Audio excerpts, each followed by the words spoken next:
And we are live. It's Dr. J in the house with Evan Brand. Evan, how are we doing today, man? Doing awesome. Hey, so we Good. have 5 kids between the two of Yep. us. That's Yep. pretty wild. That's a Yep. lot of dependence on that tax return. And it's very challenging to know what we know and look around at other kids, because we will see skin issues in children. We'll see rashes on the face. We'll see dark circles under the kids' eyes. We'll see a pale looking thing. We'll see kids talking about their belly hurting, and in front of our kids, mommy, my belly hurts. And then you see them eating pirate's booty popcorn, like probably some junk corn with dairy cheese on it. And so we try to help people as much as we can, and just nudge these other parents, these other moms and dads out there, like, hey, probably want to get them off dairy if their gut hurts all the time. Probably want to get rid of the gluten if their skin is this messed up. But we want to take it a little further beyond just nutrition today. As you know, a decade ago, I called my podcast Not Just Paleo, because I was seeing people just pushing diet. And hmm a lot of moms are doing good on diet. They're packing good school lunches for their kids, but they still have deeper issues. And you cannot fix everything with nutrition. That's why we do what we do. 100%. My kiddo, we were at a family Halloween party and they were kind of giving out like gifts and candies. And of course, my kids, Aiden's 7, Hudson's 5. Aiden's like, oh, we got to be careful. The Skittles, that has red dye 40, and the M&M, the red dye 40, and you got to be careful with the yellow 5. And so he's pulling out the red and the yellows. And so a lot of times we'll just do like the Unreal brand, which will use natural dyes. Like they'll use like, beet powder to kind of make the reds, or there's just Yeah. natural kind of food-based colorings and that are going to be more, more organic and more natural, that aren't going to be synthetic, where the red dye 40 is associated with all kinds of other issues. And many of these European countries have already kind of outlawed some of these colorings and dyes and things like that. I mean, you can go look at the Fruit Loops ingredients, even though it's processed junk food, right? But just go look at it in the European ingredients and then go look at United States ingredients. You're going to see a lot more high fructose corn syrups, a lot more dyes and preservatives that aren't even allowed over there. So even though these foods are not good anyway, there's definitely ways to make them healthier. And so we tend to go to like the Magic Spoon cereals, or we'll go to the Unreal ones. And again, obviously these things are done in moderation, right? Or we'll do like the so Unreal, they make the coconut dark chocolate. Or we'll go to Lily's, they do a stevia sweetened peanut butter cup. Or the skinny dip ones, they're really good, like 1 to 2 grams of sugar per peanut butter cup, almond butter cup versus 9 or 10. So I mean, that's like 80-90% less sugar. And then you don't have all the dyes and the colors and the preservatives and all that stuff. So definitely healthier options, 80 to 90% less sugar, none of the dyes and preservatives. So better options, on the kids. But I just see kids are overdoing the sugar, overdoing the sweets, and there's healthier options out there on top of that. Yeah. I love the honey mamas too. They got like, I think it was 10 Mm, million, like a funding, like a seed funding type thing. So they're huge now. Honey mamas are awesome. It is sugar, but it's honey, and those are yeah, great. So we'll just throw a strip of that in the kids' lunch. I mean, it's amazing. So I love that as a treat for kids that actually has good fat in it. And absolutely. now let's The go problem is beyond a lot of nutrition. these dyes and colors, they all come from petroleum, which is just crazy because there's natural food-based things that we can use. So it's crazy that we're using petroleum-like byproducts to create these things. It's just nuts to me. Yeah, and you can see this on all sorts of PubMed articles. You could put in artificial food dye, behavior. You could type in Behavior, tons of stuff. ADD, ADHD, and we'll talk more about this. I know your wife's messing with some dental things. I'm doing some dental things too, talking about palate expansion and all that. But actually, uh, my dentist friend was telling me that he sees a lot of children that are very young that have sleep apnea. So this is a little bit of a tangent. I want to do like some functional medicine lab discussion with you Yep. here about kids. But he was telling me that they're actually doing at-home sleep studies with these little rings and these little chest straps for children, and they're seeing kids Mm. that are diagnosed with ADD, ADHD, and they actually have moderate sleep apnea due to a small palate, due to crowding in the mouth, due to lack of breastfeeding. So when our ancestors breastfed to 4, 5, 6 years old, that allowed palate expansion, that allowed a more broad airway. And now these kids that potentially are not breastfed at all, they don't have that palate expansion, they have poor tongue posture, and they have a collapsed airway.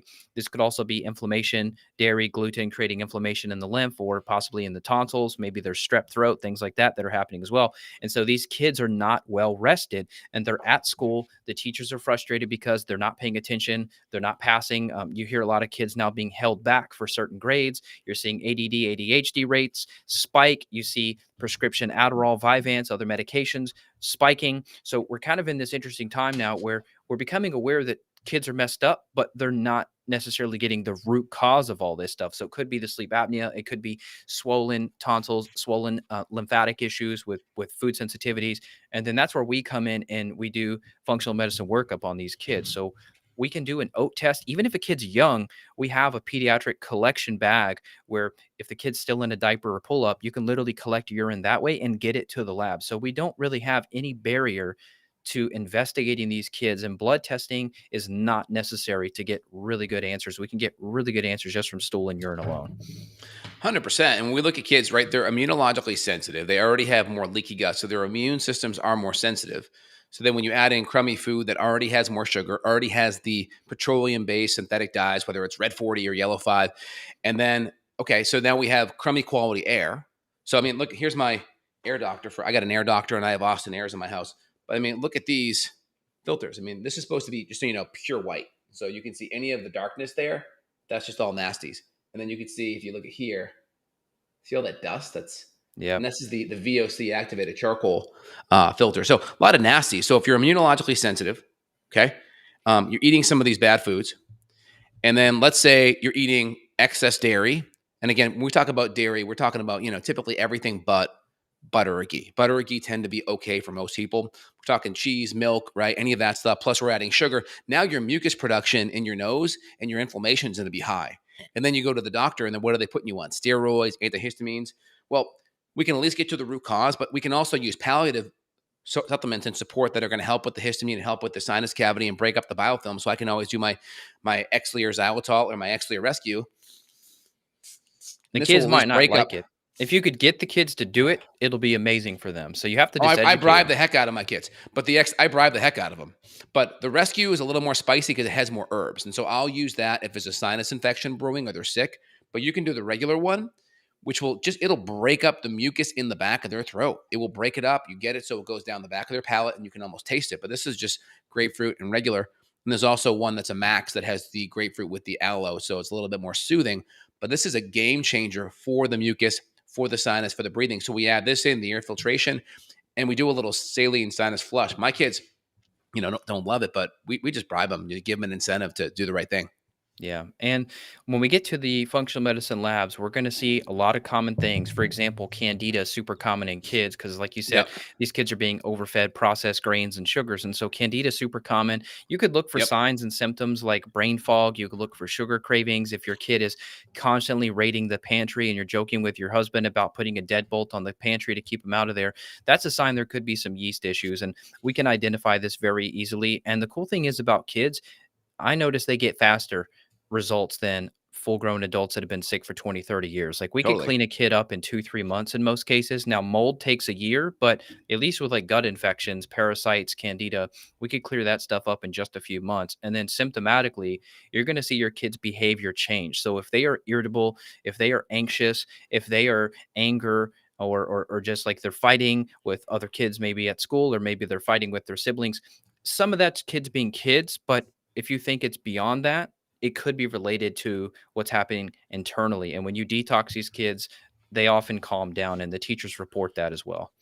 Yeah, I mean, first thing is I say diet is always the foundation. We know whole foods without the dyes and preservatives and colors. If we're going to give a treat, we try to choose healthier treats that are either natural sugars and or low sugars, because natural sugars are still sugars, but at least less high fructose corn syrup and better proteins and fats. And we're going to make sure we do natural things to keep the environment clear, air filtration, sinus irrigation or flushing if there's breathing or allergy issues. And then from there, supplementation. I mean, big thing I start my day off with my kids is I start them off with nutrients to help their brain function.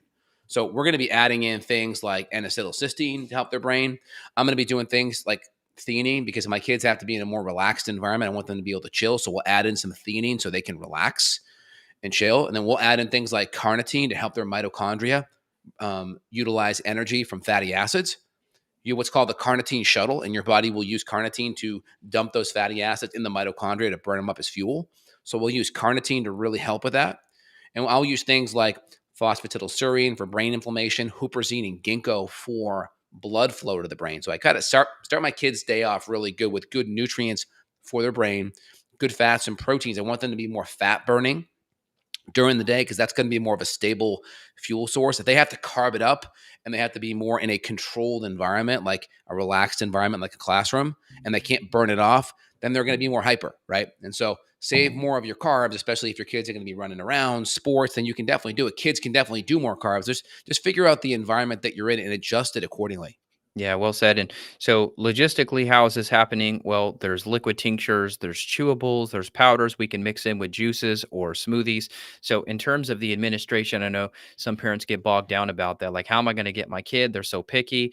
Trust me, we've got ways. And as they start to feel better, they're going to be more motivated to take this stuff. I know you and I both see the same thing Yep. where our kids will ask for certain things now because they know they feel better. Like, Daddy, I need my fastest sleep. So my daughter, my oldest, she's like, hey, I need this. And she knows that when she takes that passion flower and she takes her hops and her poppy, if she takes a little tincture like that, she's going to settle down and she's going to be able to sit down, read a book, get quiet at night. So if you feel like the evening hours are tough, you feel like maybe bedtime routine is difficult, we can also do things on that side to help calm the evening and make the evening more easy. And this stuff that we're talking about here, this saves marriages.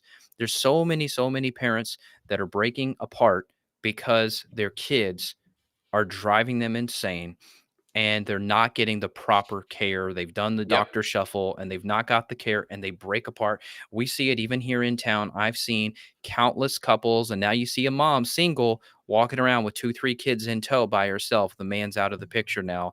I can't, look behind the scenes on everybody, but I know that a lot of this is the issues with the kids' health, the mood, and then it just affects everybody.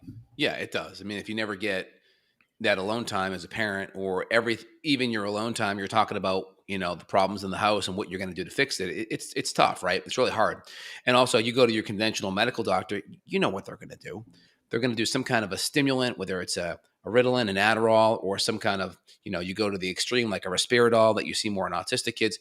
There's not a lot of options outside of stimulate the heck out of the kid, or even numb them out if their behavior is so bad. Now they're on antidepressants, and things that just numb them out of reality. And that just takes away, who knows what that does to brain development. I think 25% of fifth graders are going to be on some kind of a stimulant as well. And so it's not good.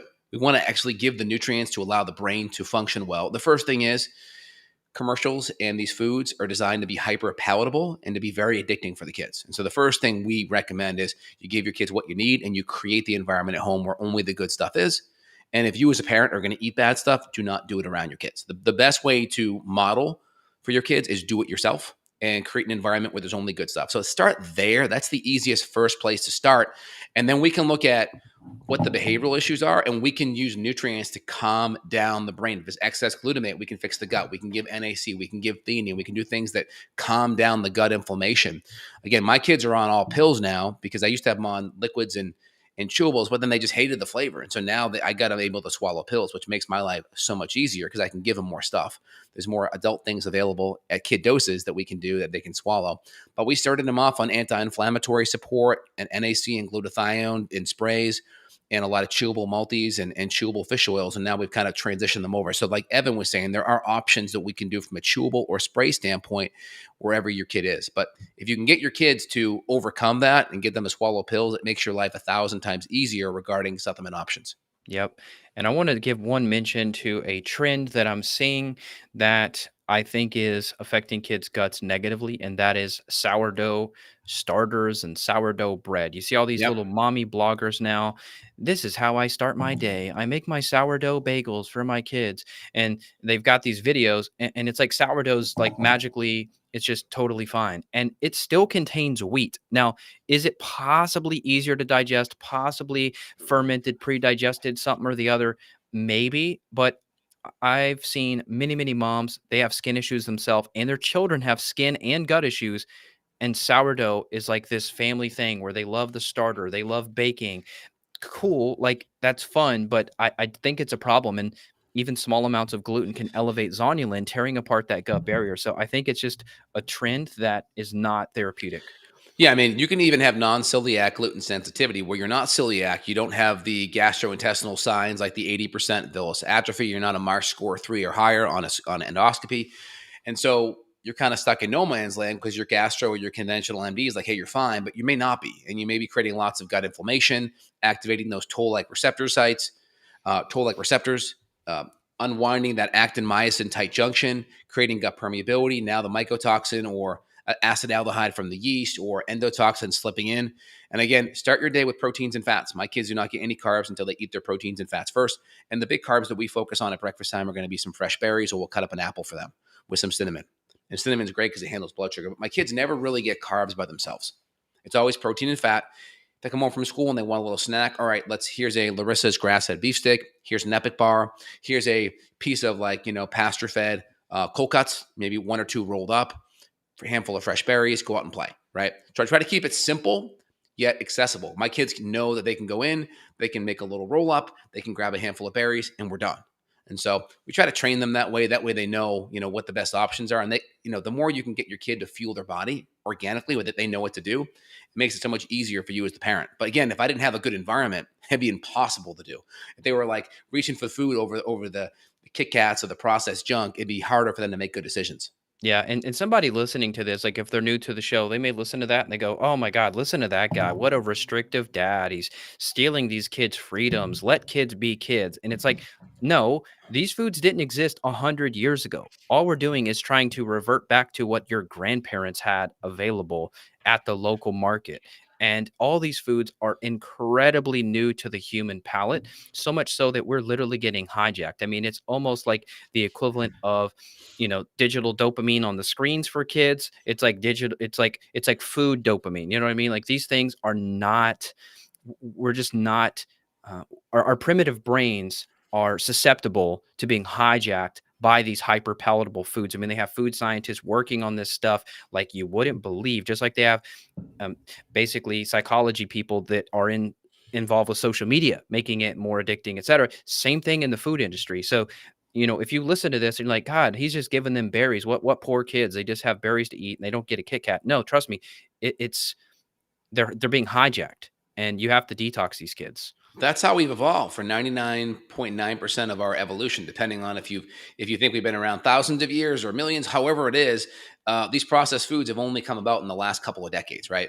The last maybe 30 to 50 years, processed organic food, right, was up until 1950s. Everything was organic, right? And so this is how it always was. And then I'm just a big fan of I hammer it over and over again. Your job as a parent is to give your kids what they need, not what they want.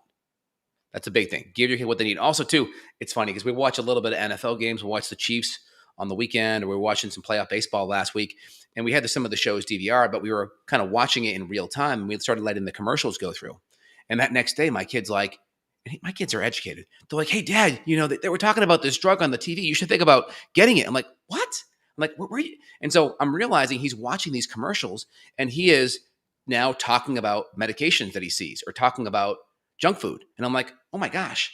And so now every time we watch a game, I'm like, all right, we got to be at least, 30 to 40 minutes behind the game so we can come through and just fast forward to the commercials. Because the kids are so susceptible. Even though they're smart kids, they are susceptible. So that's important because if they're seeing junk food commercials, then they're going to be on you to give them the junk food. So if you can just kind of let that programming go away, it's going to be easier for you to parent through that programming. And again, you got PR companies that are making billions of dollars. They're the ones making these commercials. So they're going to be very hypnotizing and pure propaganda for your kids. And so just kind of delete that. It's going to make your job as a parent easier. Yeah, no, that's well said and a great point too. That because I don't even watch TV, so it's hard for me to remember that if people are sitting their kids in front of that, potentially getting programmed from that. And look at those medication commercials too. They never really Huge. it's never like it never teaches you about the mechanism. It's just like No. you're out at a cookout, a birthday party, everybody's smiling, like, yeah, your Yep. life's gonna be great. They're selling So you an emotion, right? yeah, it's all emotion It's based. propaganda, right? And they're not really, the side effects are there at the very end when the auctioneer's there, Yeah. listing everything off. But again, you got to look at the underlying mechanism and get to the root issue. And most chronic disease in our country, right? If you look at kids, right, teenage years to below, 70% of their diet is processed food. And so you will never be able to create optimal health when you have those kind of crummy building blocks and nutrient devoid and very inflammatory foods in your kid's system. And if you're using medications to cover up that, that's going to impact brain development. Uh, Again, studies aren't going to be there to say it, but we know it just because if you don't have the raw material to build the brain, the neurons, and to allow the hormones and the physiology to work, you're going to have issues down the road. we'll wrap this up in just a minute, but I want to give a little bit of uh, statistics here for people that are like, how bad is this problem? Is my kid really part of this statistic? So here you go. According to the CDC, right here in the US, more than 40% of school age children and adolescents have at least one chronic health condition, such as asthma, obesity, and other physical conditions, behavior, or learning problems. So this is huge. 40% of school age children and adolescents, at least one chronic health condition. That is freaking scary. Oh, absolutely. And then you go look at diabetics, where you look at the average condition. The average diabetic, for instance, has four other comorbidities. And then you have essentially every field of medicine is siloed into different specialties. And so the gut person doesn't understand how the kid's having neurological issues, and the neurological person doesn't understand how the kid's having joint pain. And then the joint pain person doesn't understand how the kid's having skin and rash issues. And then that person doesn't understand how they're having asthma and breathing issues. So you got 4 or 5 specialties right there that are intimately connected, yet each doctor looks at their issue as their own silo, and they're not really connected to the other issue, and they'll just continue to refer them out. And then but now your kid's seeing 4 to 5 doctors that are treating the symptoms of really one primary issue. And you wonder why conventional medicine is so expensive when you don't fix the underlying issue and you silo every profession off and then you refer everything out. Now you're seeing 5 doctors where you could just be seeing one functional medicine doctor to actually get to the root cause. And now you're just managing these symptoms forever with these 5 doctors. So you see how expensive that gets. Now you're doing a checkup visit every year and you're on medications forever and you're not really getting to the underlying issue. Amen, man. I got to clap for you there because if you and I were in like a studio where we had like a Mhm, live audience with thousands of mhm. people, that would be a moment where people would like get up and clap to that Right. because it's very frustrating for people to be put on, like in the case of asthma, it says here according to the CDC, that's like one of the leading causes of school absenteeism. These kids are missing school because of asthma. They have more emergency department visits, more hospitalizations. It's crazy, and they're on a steroid, some sort of inhaler, or other pharmaceutical, and they're nowhere freaking close to root cause. The kid will have Cocoa Puffs, go in for his asthma treatment, and then go home, have a Lunchable, eat some cheese and crackers, some goldfish, drink a Capri Sun. I mean, dude, this is just out of control. So It is. we got to get these kids tested. What do? We do organic acids testing, Yep. just like we do on adults. We do mycotoxin screens on children because what I'm finding clinically is that most children actually have higher levels of mold toxicity than their mother. So, especially if the kid was Mhm. breastfed, it's almost like the dam was clogged with mom, and then the dam opens, aka there's a fetus there. The dam opens, all the toxins can flood to the baby. So, yesterday, I had an 11-month-old baby that we were helping out, and the mother tested the baby and herself. And the mother, she had ochratoxin at 25. The baby had ochratoxin at 100.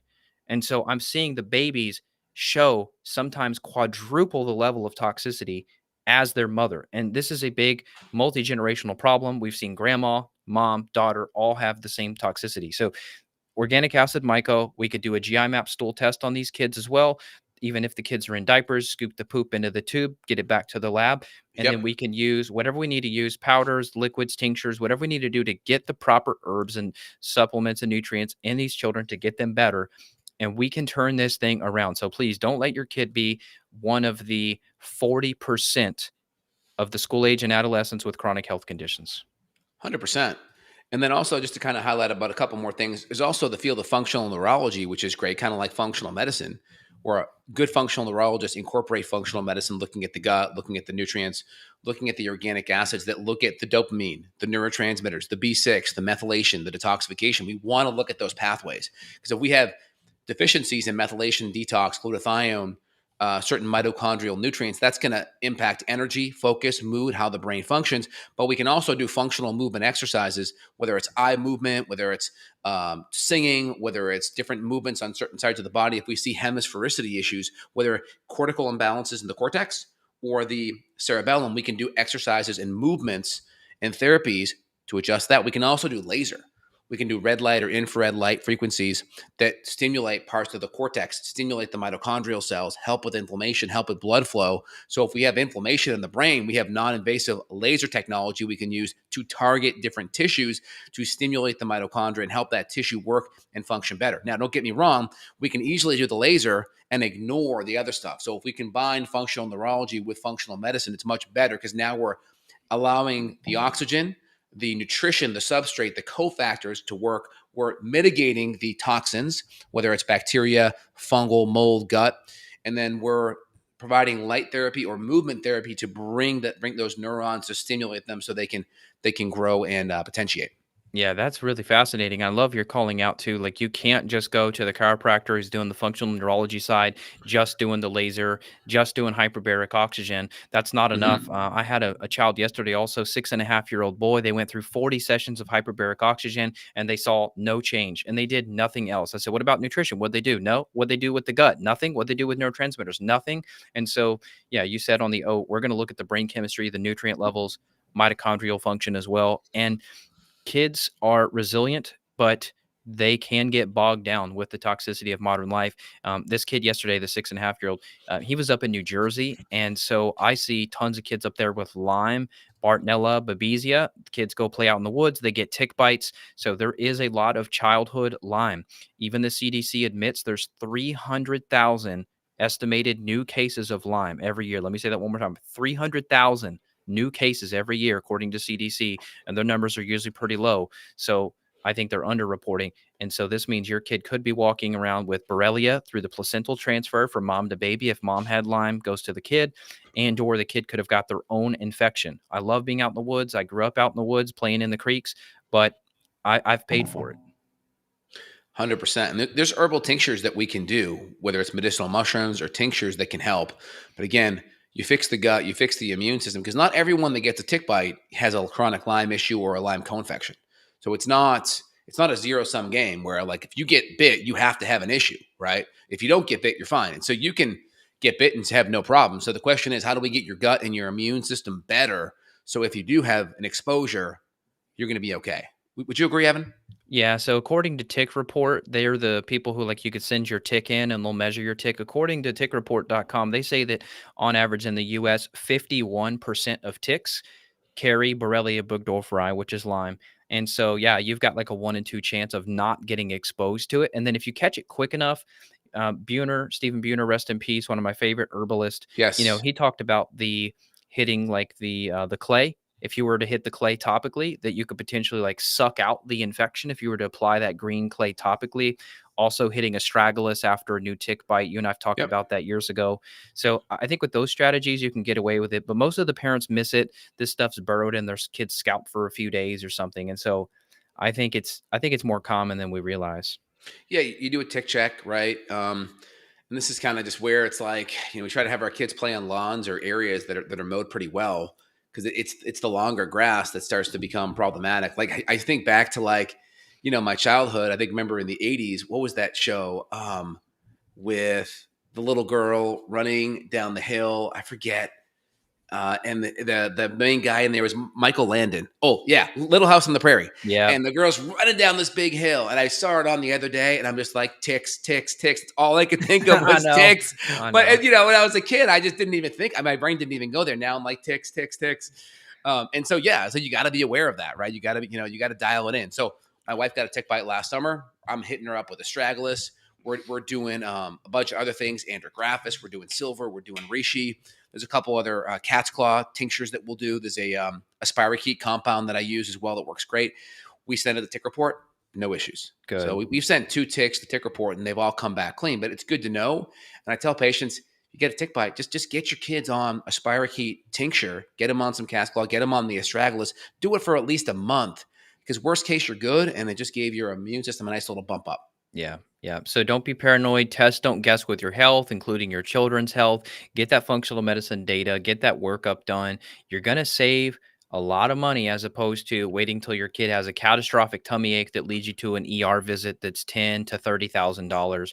They go and they do an X-ray and a CT and they come up with nothing. I hear that story all day, every day. I know you do as well. So please reach out if you need help for you as an adult. We work with adults, we work with children of all ages. So reach out, justinhealth.com or evanbrand.com. You can reach out to us. We do consults worldwide. So wherever you are, we have clients all around the world. We've helped people globally now for a decade plus. So Justin Health for Dr. J, evanbrand.com for me. And we'd love the opportunity to help you guys and give you the second, third, or 20th opinion on what's happening with you or your family. And again, just for everyone listening, we work with, parents, adults, no problem. We also work with kids, and we have young kids. We have very strong-willed, low agreeable kids, and so we're used to dealing with that. We have strategies, and we know what it takes to do that. I know parents kind of feel like they're on an island because people without kids say, "Oh, just do this, just do that," and it's like, well, it's never that easy, right? I wish it was that easy. So any parent listening, they get it, they understand, and so we've done that. So we have strategies and implementations and options of what works there. And in your head, kind of, here's the hierarchy. Start with the food first. If you're like, oh my God, I got so many things, start with the food. Start with the food. Really create a good environment for the kiddos. And then we can go deeper, whether it's looking at mold or getting the air, getting the sinuses better, or doing some of these deeper testing or adding some of these foundational nutrients to help the kids' immune system, brain, mitochondria work better. And then we can go into deeper protocols and deeper testing as needed. Yeah, and it's fun. This is fun, fun, fun. And the kids feel better, teachers are better, happier, parents are happier, saving your marriage, getting your sex life back because you're not staying in your kid's bedroom until they fall asleep for 2 to 3 hours because their nervous system is so dysregulated. Then you come out and you're exhausted and you're like, honey, don't touch me. I want to go to bed. We can save that. We can improve that. A So just give us a hundred little time. percent. Yeah, and then also just as a someone that has 2 kids and you have 3 kids, you gotta make time for your spouse, to continue to date your spouse, and again, it's easier when your kids are healthier and they're taken care of and they're behaving better, it's easier to get that time away, right? It's easier to get a Mhm. sitter or get a family member in to help out because the kids aren't going crazy because 'cause you're not there, right? And so, we've all been there, we know what it takes, and so let us know. If you like this video, please let us know in the comments. Share with a friend or a family member that could benefit, and just take at least one action point. And maybe it's just cleaning some crap out of the fridge. Maybe it's just trying to get a better breakfast going. Like if you're going to start with one meal, just start with breakfast and get the fruit juices and the sugary crap out. It's either for me, it's either water or sparkling water. That's it, or maybe a collagen coconut smoothie. We'll do something like that. But that's it for the drinks, right? Start there, and then if you need more help, let us know. Awesome, awesome, man. Well, always a